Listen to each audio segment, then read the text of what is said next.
Hey everyone, welcome back to Ontario Gardening.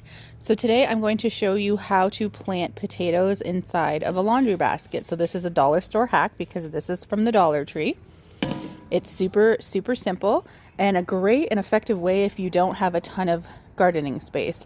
So I don't love putting potatoes in my raised garden beds.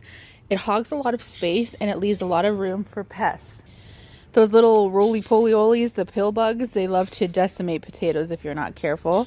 And it's just easier, I find, to control in these baskets. So you can also use felt bags, which I have used in the past, and I've showed you that in the past. But we're going to take you through it. So all you need is a basket from the dollar store, your potato seedlings, and some soil. So I have my seedlings all chitted up. I'm going to bring you inside and show you that in case that you don't remember that video. I can link the video below to show you how to actually chit it. But basically, we have our chitted potatoes. So if you have a potato like this, obviously it's small. There's only really one on here. This is fine. But if you have a potato, say like this, where there's different eyes all over the place, you would want to cut it off here and then maybe cut another portion here, just so you have different sections of spuds. Like you could plant it all like this, but it's just better because you're basically making a couple of seeds out of one potato as opposed to just planting the whole potato. Hope that makes sense. So there we are. I have like one pretty good one here. And now it's freshly cut. We want to let this sit in the house for a couple of days until this hardens completely over and it's no longer wet.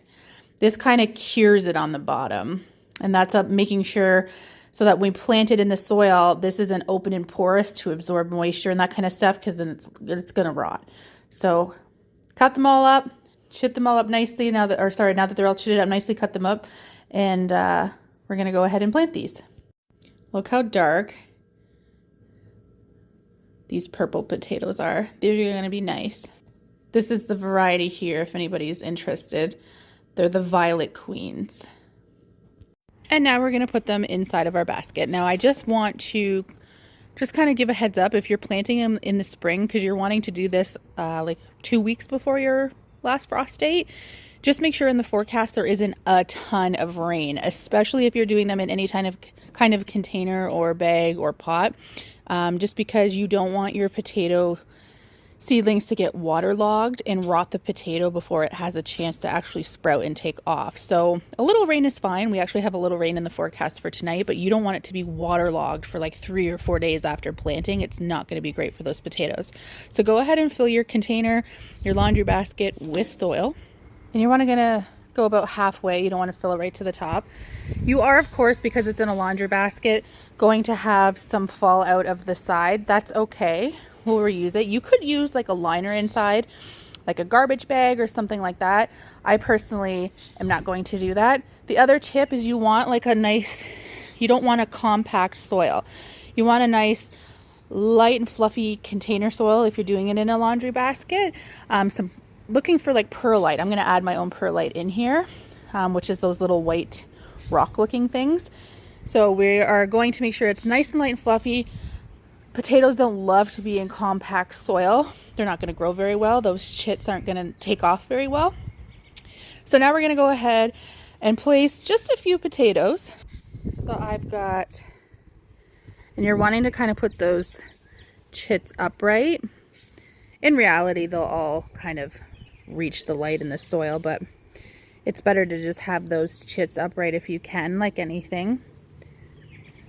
Now because they're a little bit smaller than the average potato, I have room to kind of put a few.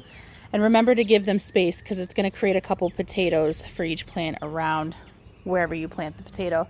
We're going to go ahead and cover this up with more soil. And here we are. So I left just a little bit of space at the top of this basket because as the plants start poking up, I'm going to want to just mound it just a little bit at the base. So if you want to follow me along, this was a super quick video showing you how to do it properly.